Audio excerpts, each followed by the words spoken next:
and this is our live intermittent podcast, approximately weekly podcast. Art is the Church of God the Creator. And this is a grab bag in which I'm discussing sort of the intersections of music as a composer, my artistic process, music that I am making, music that I am listening to, that I'm appreciating, and how that intersects with our life experience and our day-to-day lives, living in our world, our place in it, our sense of philosophy, our sense of theology. And so it recently we had an update on Octavia Butler's Parable of the Sower, and it is time for a new update. However, I'm going to postpone that for next week because I just have had the most extraordinary experience this week at the Lincoln Center's Summer for the City Festival, which is a annual summertime thing here in New York. It ran this year from June 11th to August 9th. It just ended yesterday. Today is Sunday, August 10th. Yesterday, Saturday, August 9th was the end. And the Summer for the City Festival ended with a mini festival within the festival.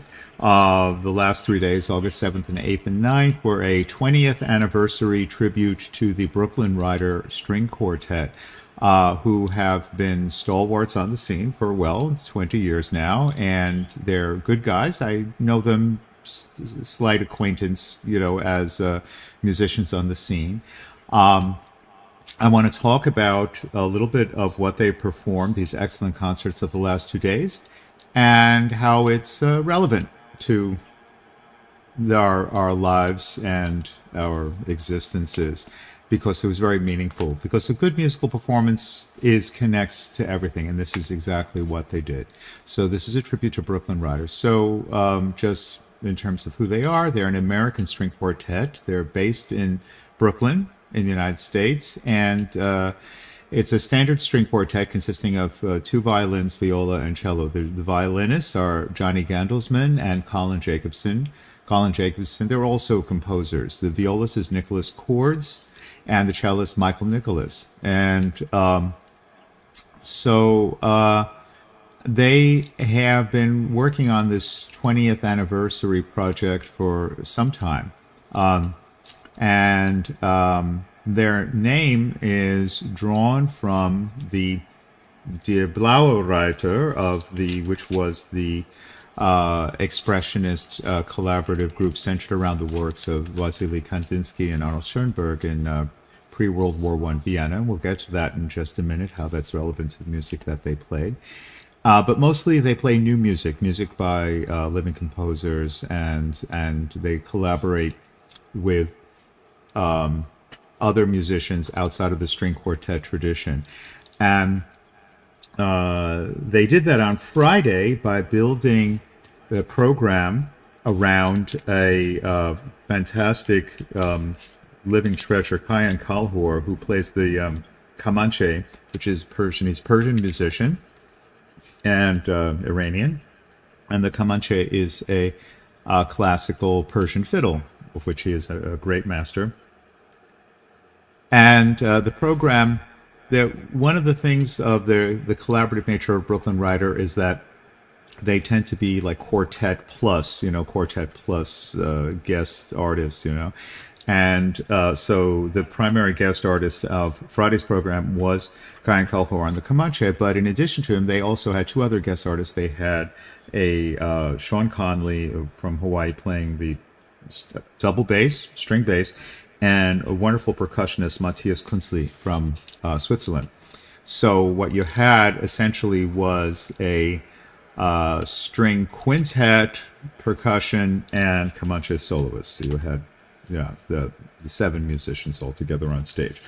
First half of the program consisted of traditional Persian classical music pieces performed by Kayan Kalhor, accompanied by the string quartet, the bass, and the drums. And I don't know enough about Persian classical music other than to say the playing was beautiful, the melodies were beautiful, and the accompaniments were unintrusive. You know, they were just very simple supporting kind of unison, bass line, very simple sort of rudimentary modal chord progressions, kind of like rock and roll, you know, really. But the final piece that they performed on their program was an original composition by Kayan Kalhor called Silent City, and this really knocked my socks off. I was riveted from second to second all the way through the piece, and it was a very powerful, very emotional, very wild, and it began as a kind of a structured improvisation for all of the instruments, and then they coalesced, and it became a great expression of lamentation and a vision of, as it got noisier, of destruction and rebuilding, and then sort of dancing in the ruins. There was sort of the visual images associated with the music, and it turns out the music was in fact inspired by the composer Kayan Kalhor's living through. The title is Silent City, and it was it was. He says the creative spark of Silent City was fueled by the destruction of Halabja in Kurdistan, Iraq. And he said it was intended to serve as a universal testament to fallen cities and civilizations. And but even more central to Silent City is the idea that life always returns, sprouting anew out of the empty landscape. So there was that sense of like chaos, building, destruction, and then sort of coming back to sort of the dancing in what remains. And that was very, very powerfully projected in the music. And it obviously I've never lived in Iraq or Kurdistan, so like I don't have any firsthand experience related to the creative spark of this, but we have our own parallel experiences both in our own lives and in history that we are familiar with. The musicians mentioned that when they first performed it, there were audience members from New Orleans then who were very emotionally overwhelmed by the piece because it reminded them of what happened to New Orleans in Hurricane Katrina, you know, which also I was, you know, I'm not a New Orleans resident, but we all saw the images on TV. And there are other historical parallels. And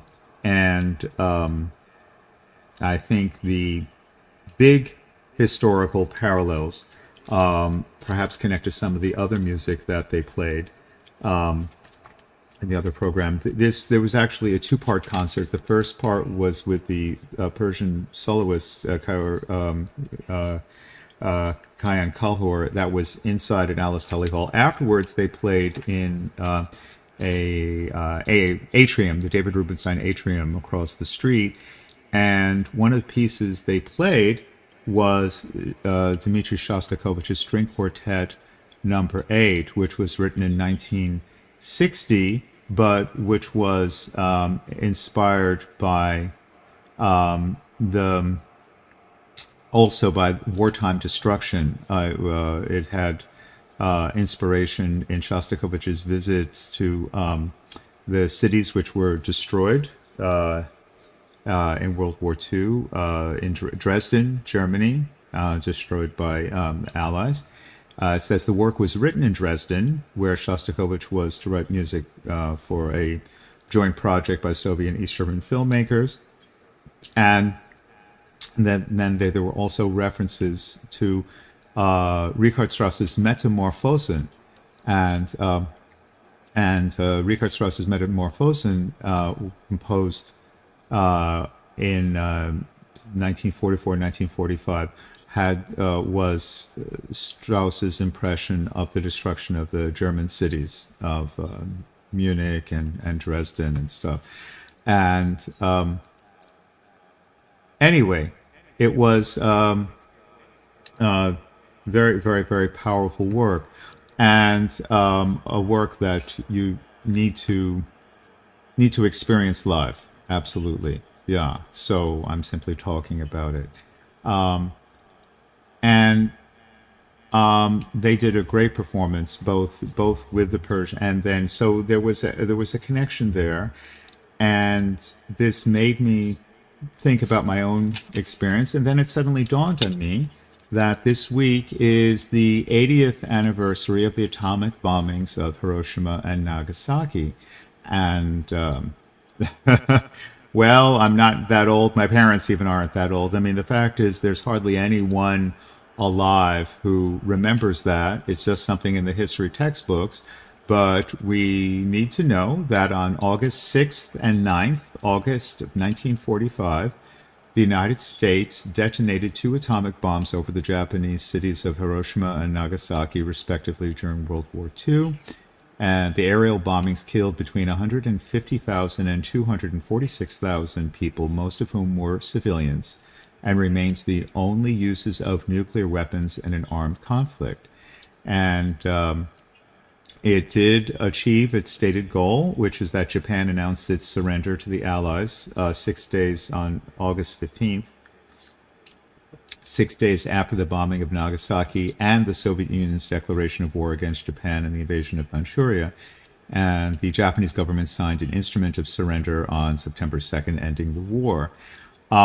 I am not, this is a politics-free podcast, so I am not going to wade into the unresolvable and unresolved controversies over the ethics of the nuclear weaponry and the bombings of Hiroshima and Nagasaki. I do feel that the murder of civilians is never acceptable.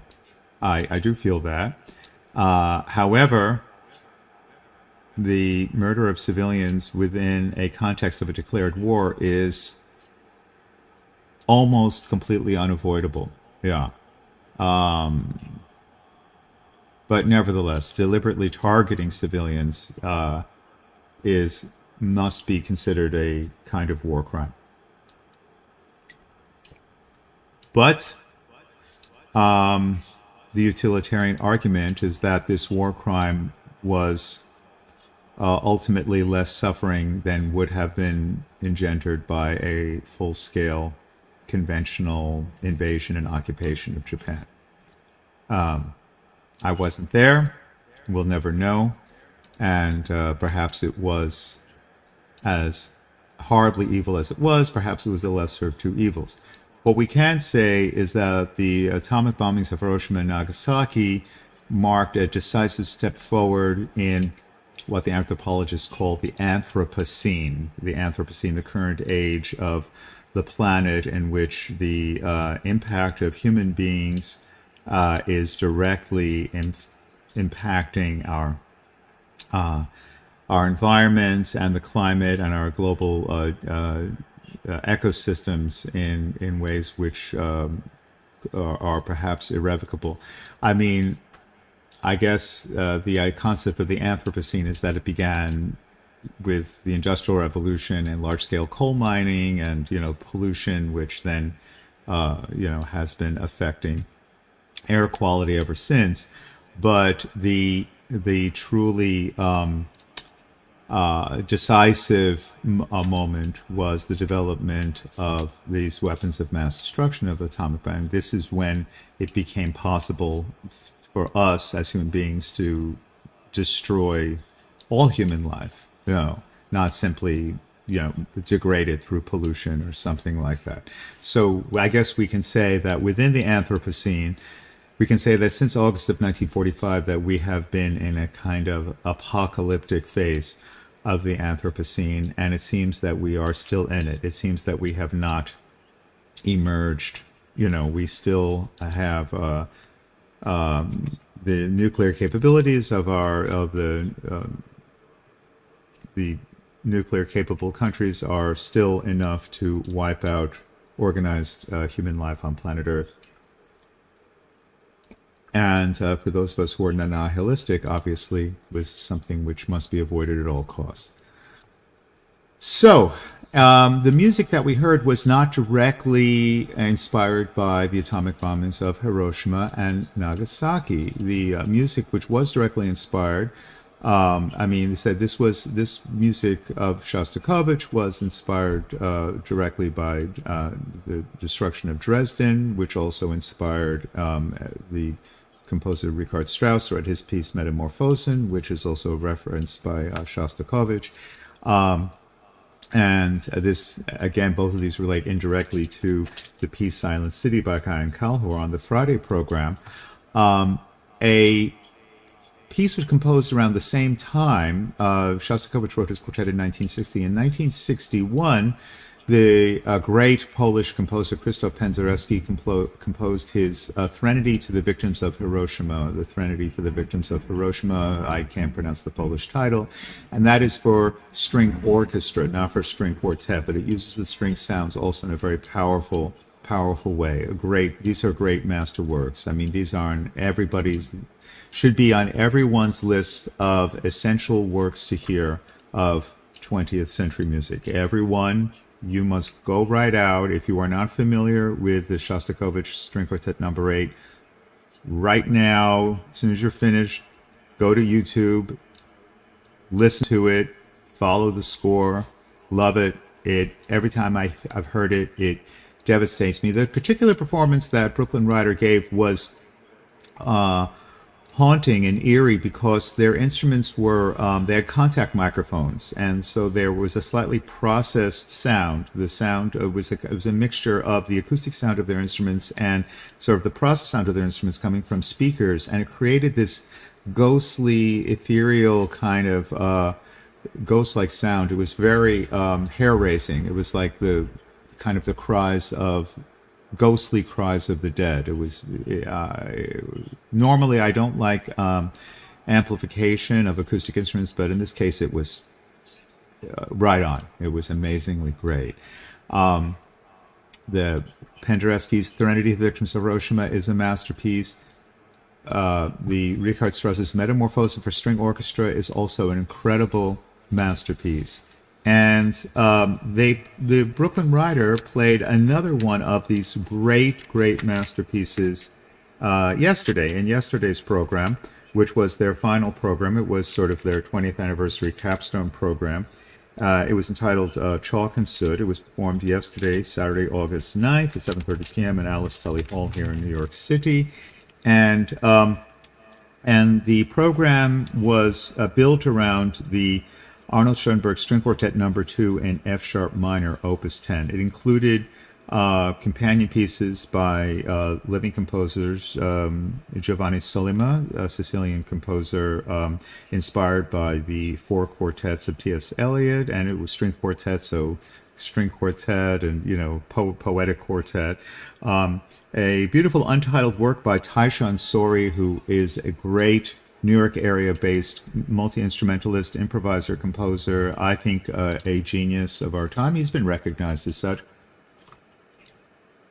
Both a great modern jazz musician and a composer in the lineage, I would say, of Morton Feldman, which is my highest possible compliment because I consider Morton Feldman to be one of the greatest of the 20th century post-war composers, absolutely.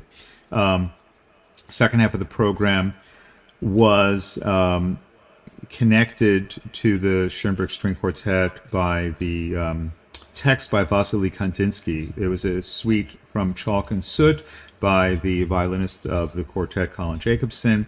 They were translated texts by Vasily Kandinsky, who was inspired by Schoenberg String Quartet Number 2, which was first performed in 1908.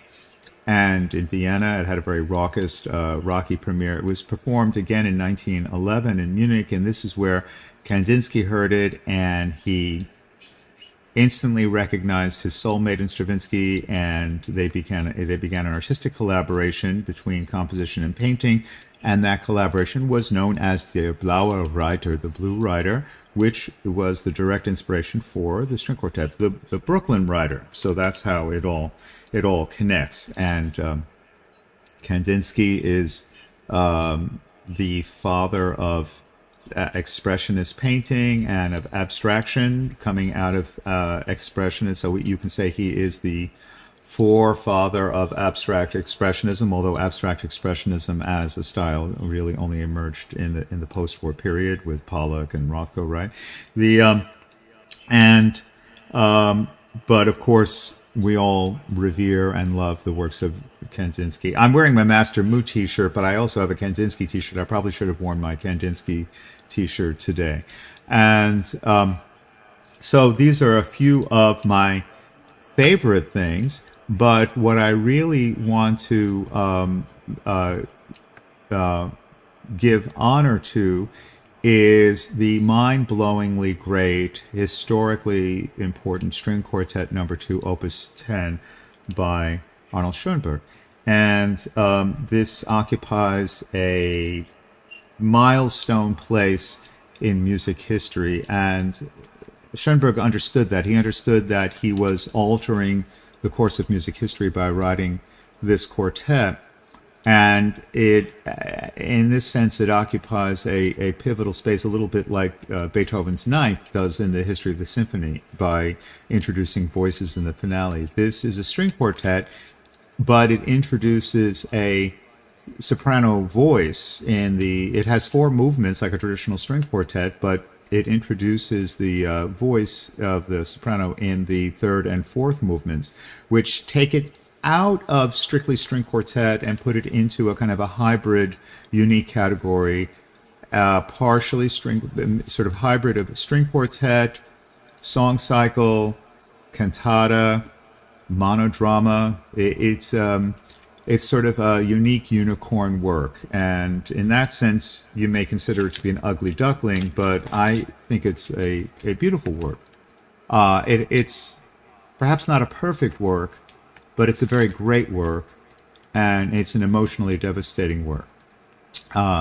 So it doesn't get performed enough because it's very difficult for all 5 performers. It's very difficult for the 4 members of the string quartet, and it's very difficult for the soprano, and it's very difficult to bring the soprano and the string quartet together in a way that works. Of course, the sounds of their emissions are very different, and of course words and music are different, and the writing is extremely expressionistic, extremely intense, extremely emotional, with a huge range from high C down to below middle C. So it has more than a 2-octave range. It really requires a type of singer who can sing things like Marie and Wozzeck, or Erwartung, or perhaps Isolde. I mean, someone with perfect pitch and a very powerful dramatic expression,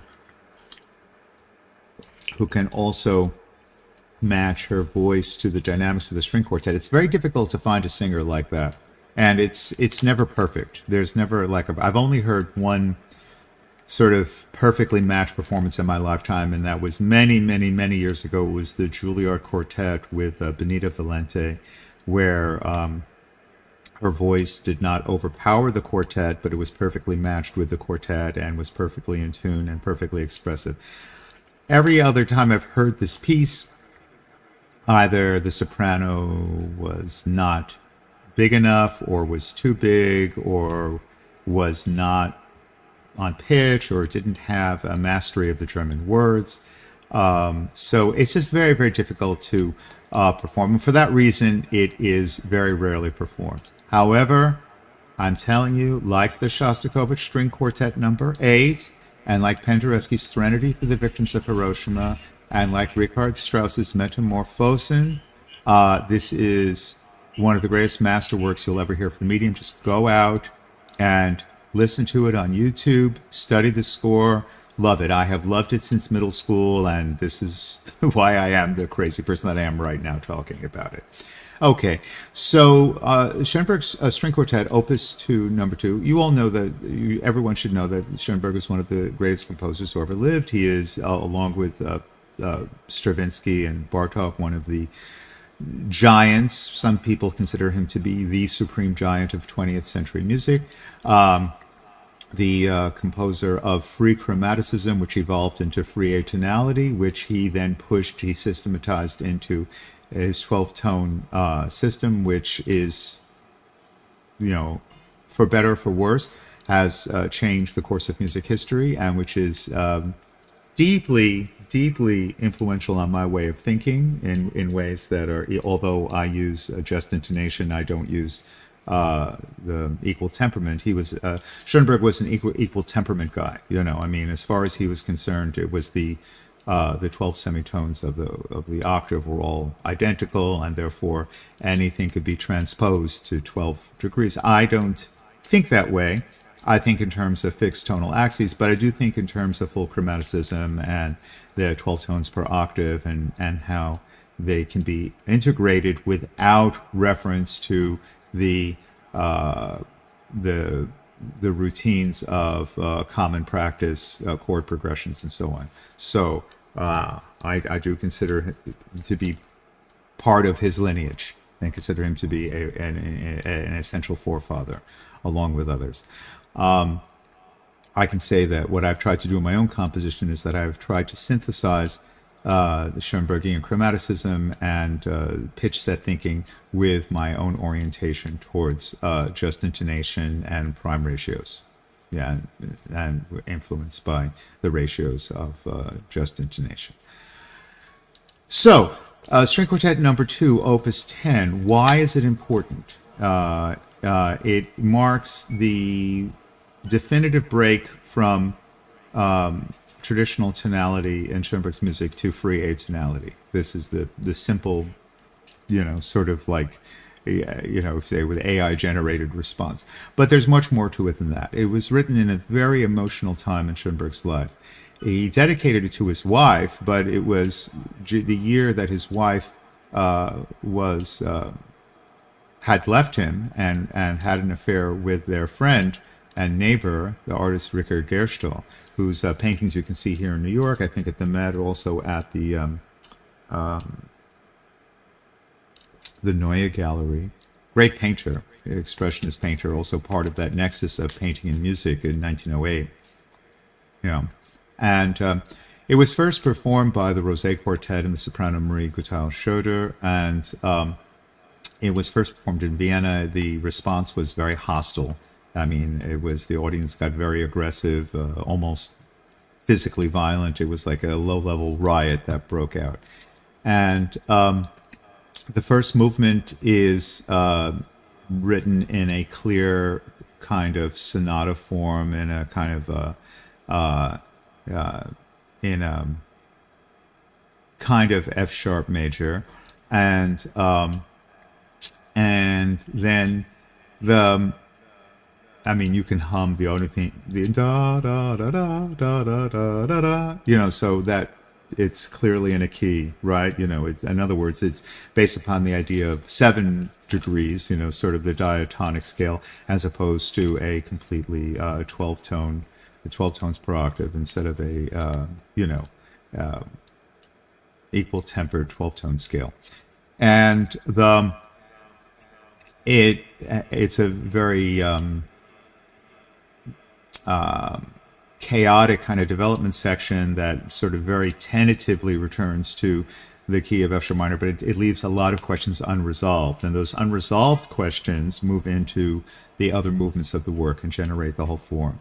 And the second movement is a parody scherzo, a very sort of demonic scherzo, which is very similar to Mahler. The way that, like in Mahler's symphonies, often there is a very serious sonata form first movement, then followed often by somewhat spooky or demonic or jokey scherzo movements, which sort of invert the seriousness of the first movement, of the previous movement, into sort of parody and humor.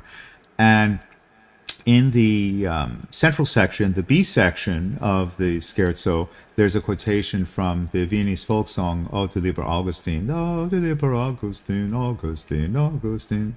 And so in the middle of this, you hear of all this, increasing sort of density, polyphony, and atonality. You hear this very, extremely simple-minded folk music in the middle. You hear in the bass, do do do do do do do do. It's kind of, and you have this sort of, repetition of da da da da da da da da. And it sounds like a street musician, like a hurdy-gurdy, and it's very spooky, and kind of horrifying, and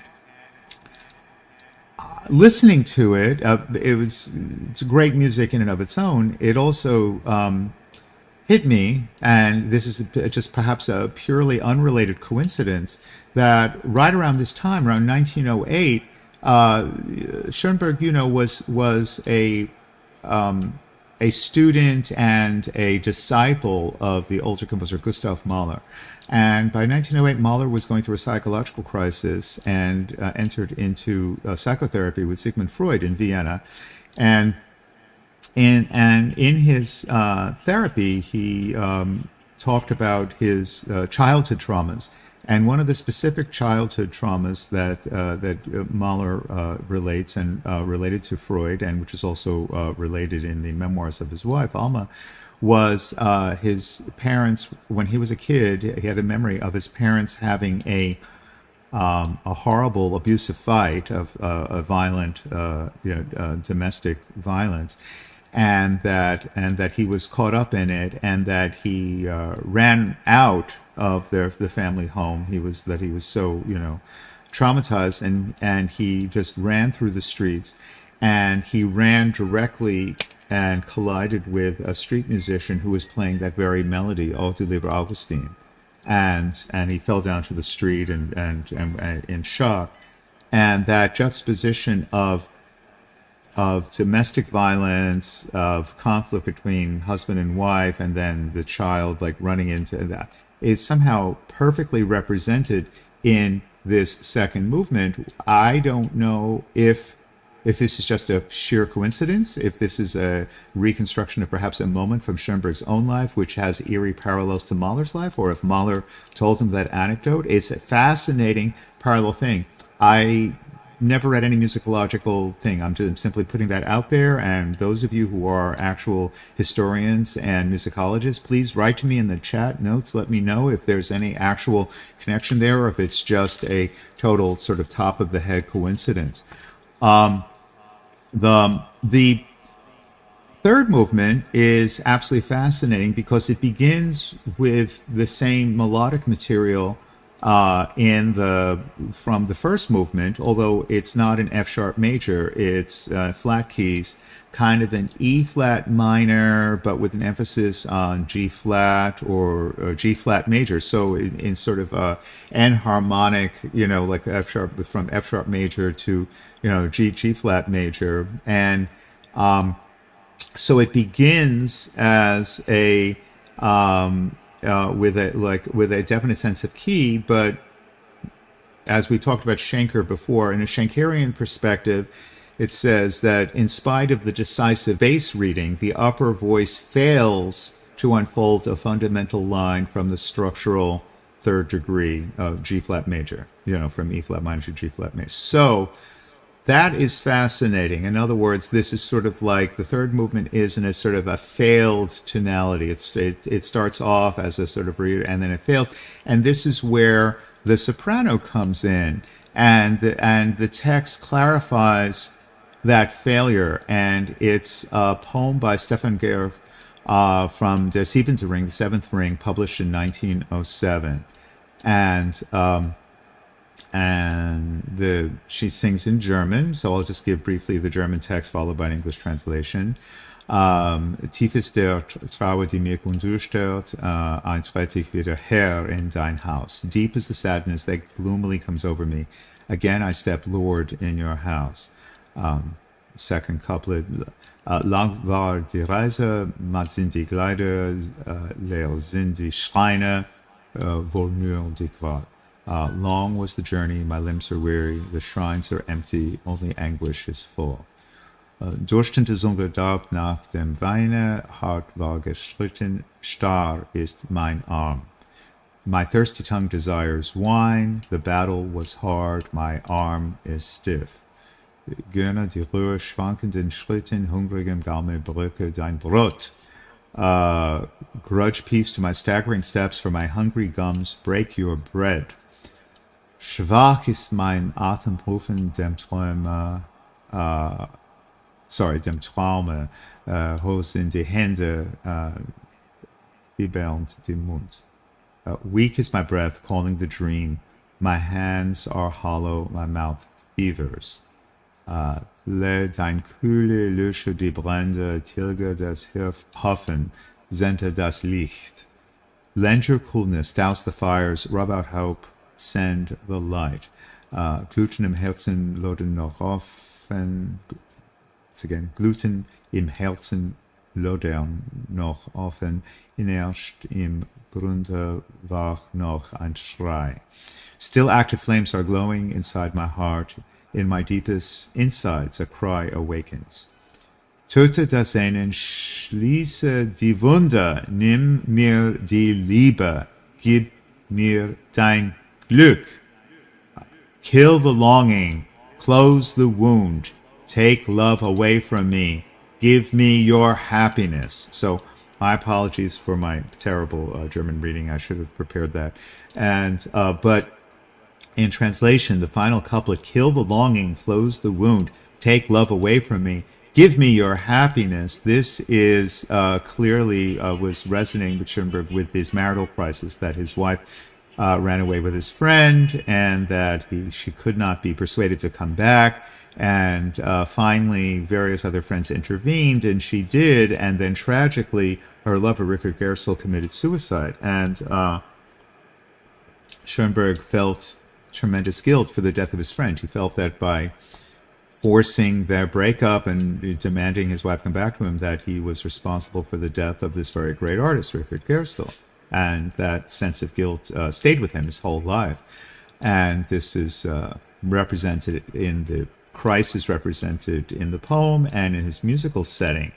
So there's a point of no going back. Schoenberg was at a point of no going back in his personal relationship to sort of the familiar coziness of his marriage. And so in his music, there was no going back to the familiar routines of tonality. And there was no going back to sort of the 1-5-1, like Octoliber Augustin bass line of which generated the whole sonata form from the beginning of the piece. So now we get to the finale, and in the finale, the sort of crisis of tonality, which was prefigured in the earlier movements, but most acutely in the third movement, is reflected in the text litany when the soprano comes in.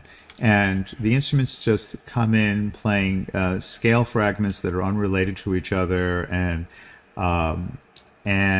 it builds to a dissonant climax, and then there's a completely free fragments of non-tonal scale fragments, which finally come to rest on an F-sharp major triad in the very last measure of the piece, but it's not a tonal resolution in any way.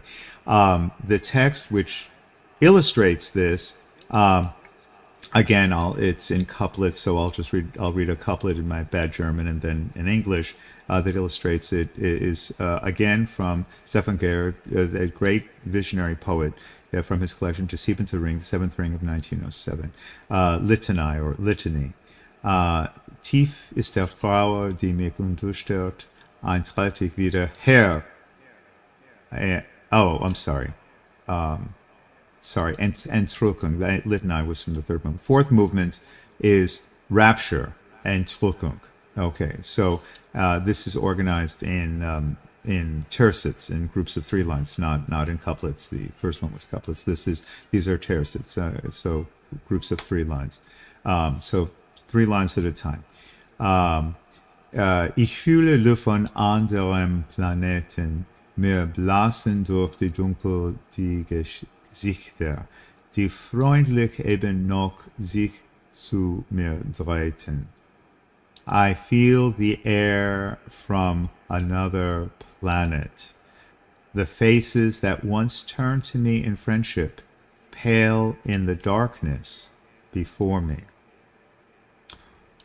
Und Baum und Wege, die ich liebte, fallen, dass ich sie kaum mehr kenne, und du lichter, geliebter Schatten, rufe meine Qualen. And trees and paths that I once loved fade away, so that I scarcely recognize them, and you, bright, beloved shadow, summoner of my anguish, bist nun erloschen ganz in tiefen Gluten, nach dem Taumel streitenden Getaubes mit einem frommen Schauer anzumuten, are now extinguished completely in deeper flames, in order, after the frenzy of warring confusion, to reappear in a pious display of awe. Ich löse mich in Tönen, kreisend, webend, ungründigen Danks und unbenannten Lobes, dem großen Atem wunschlos mich ergebend. I lose myself in tones, circling, weaving with unfathomable thanks and unnameable praise. Bereft of desire, I surrender myself to the great breath. Mich überfährt ein ungestümes Wehen im Rausch der Weiher, wo inbrünstige Schreie in Staub geworfener Betterinnen flehen. A tempestuous wind overwhelms me in the ecstasy of consecration, where the fervent cries of women praying in the dust implore.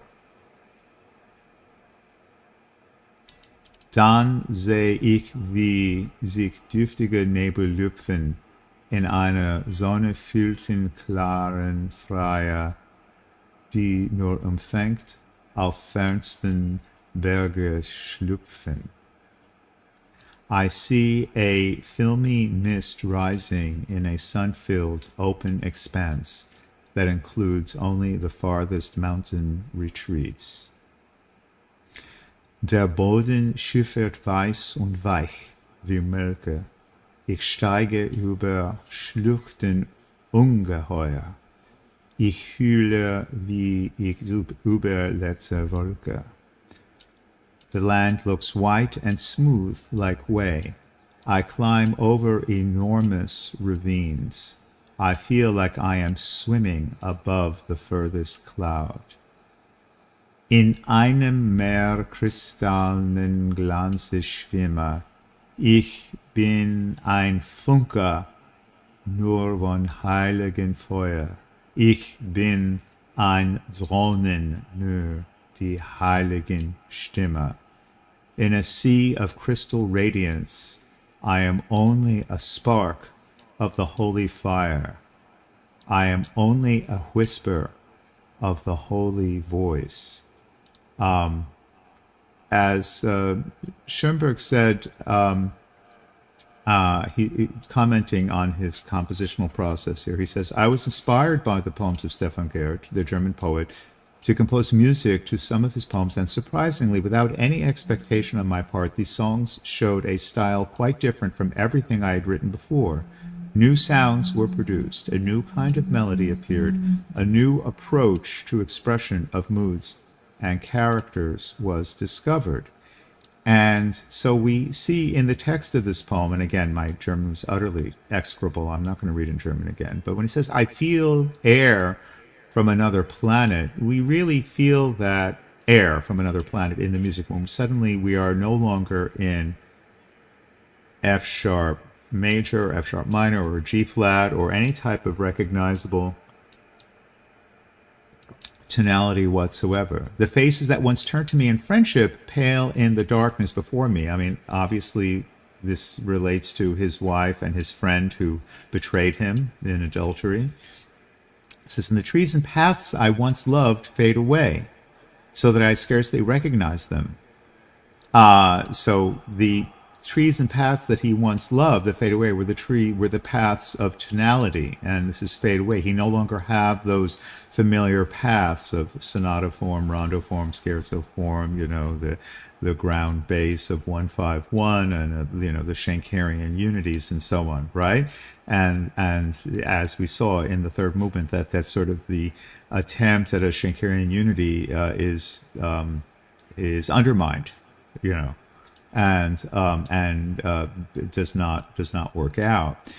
And you, bright beloved shadow, summoner of my anguish, are now extinguished completely in deeper flames. So the shadow, his grief, is extinguished in deeper flames, the deeper flames of inspiration, in order after the frenzy of warring confusion to reappear in a pious display of awe.